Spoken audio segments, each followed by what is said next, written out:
My name is Gwen Olson, and I am the author of Confessions of an RX Drug Pusher. I'm a 15-year veteran of the pharmaceutical industry, and I left in the year 2000. And what I would like to do today is I would like to dispel the myth that the pharmaceutical industry is in the business of health and healing. Because in fact, what the pharmaceutical industry is in the business of doing is disease maintenance and symptoms management. They are not in the business to cure cancer, to cure Alzheimer's, to cure heart disease, because if they were, they would be in the business of putting themselves out of business, and that in fact doesn't make sense.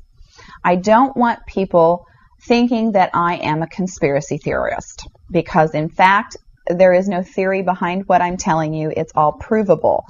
And what I'm saying is provable is that the pharmaceutical industry doesn't want to cure people. You need to understand, specifically when we're talking about psychiatric drugs in particular, that these are drugs that encourage people to remain customers of the pharmaceutical industry. In fact, you will be told if you're given a drug such as an anxiolytic or an antidepressant or an antipsychotic drug that you may be on the drug for the rest of your life. And very frequently people find that they are on the drugs for a very long period of time, if not permanently, because they're almost impossible to get off of. Some of them can have very serious withdrawal symptoms, and most of them can have extremely serious withdrawal symptoms if they're stopped cold turkey, but some people even experience withdrawal symptoms when they try to titrate or they try to eliminate the drug little by little, day after day. So it's really important to understand the motivation behind all of the current maintenance drugs that are on the market, even, for example, drugs such as cholesterol-lowering drugs. And what we are in fact finding now is that cholesterol drugs are lowering cholesterol excessively and causing other disease states as a consequence. So you need to be careful about trying to take drugs in order to remain healthy, because you're never going to have anyone come to you and tell you that the drugs are always tried against a placebo in clinical trials. What a placebo is a sugar pill. And in fact, many drugs are not found to be much more efficacious than the sugar pill. And in a case in point actually is the recent clinical trials that were released in the meta-analysis that came out of the UK on antidepressants, on the newer SSRI, selective serotonin reuptake inhibitor antidepressants.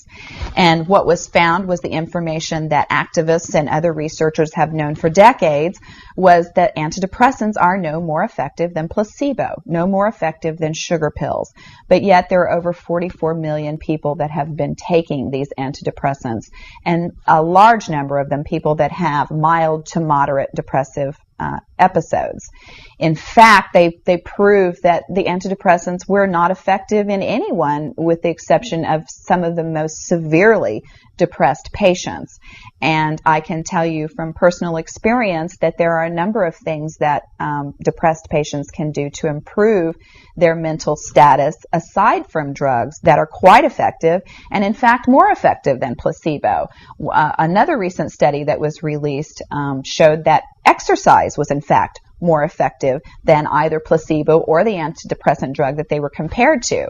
But just like Bill Maher said in his show, you know, we're never going to hear any ads on television that are sponsored by anybody saying, you know, the New England Journal just announced that exercise is twice as effective as antidepressants in curing depression. Ask your doctor if getting your butt off the couch is right for you. You know, you're never going to get that kind of good information, fair, balanced information, as long as pharma is funding the major TV stations, the advertising that supports those television stations, the major journals, and all of the advertising that supports the major journals. You just have to be commonsensical people and understand that the pharmaceutical industry makes 5 to 6 times the amount of money as any of the other Fortune 500 companies in the United States of America. They are not going to easily or readily give up that income. And we are, in fact, considered a human commodity.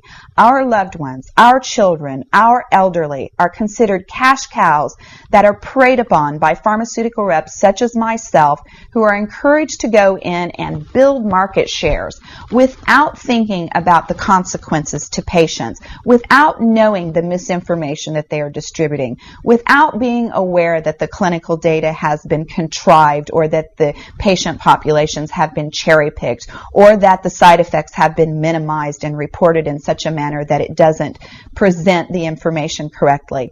I spent 15 years in this industry. I was one of the best, but I'm here to tell you that the industry has run amok, that we are at a severe crossroads in this nation, and that we have got to take our power back, and we have got to start making the pharmaceutical industry accountable for their actions and for the defective products that they're putting on the market.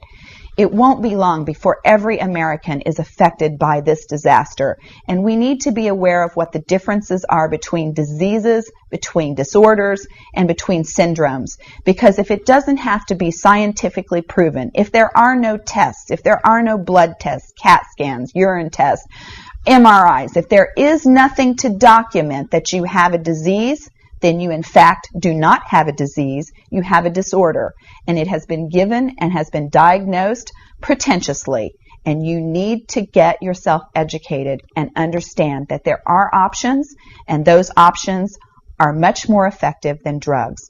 You need to look into the nutritional aspects of your diet and your lifestyle aspects. Are you exercising? Are you taking care of yourself in the ways that you need to be proactive about your health? Because once you start down the road of taking one prescription drug on top of the other, you will be a lifelong customer for the pharmaceutical industry, and your choices will be truncated. So I would like to ask you to please self-educate, be proactive, and share the information with others. The next victim could be someone that you love. Thank you.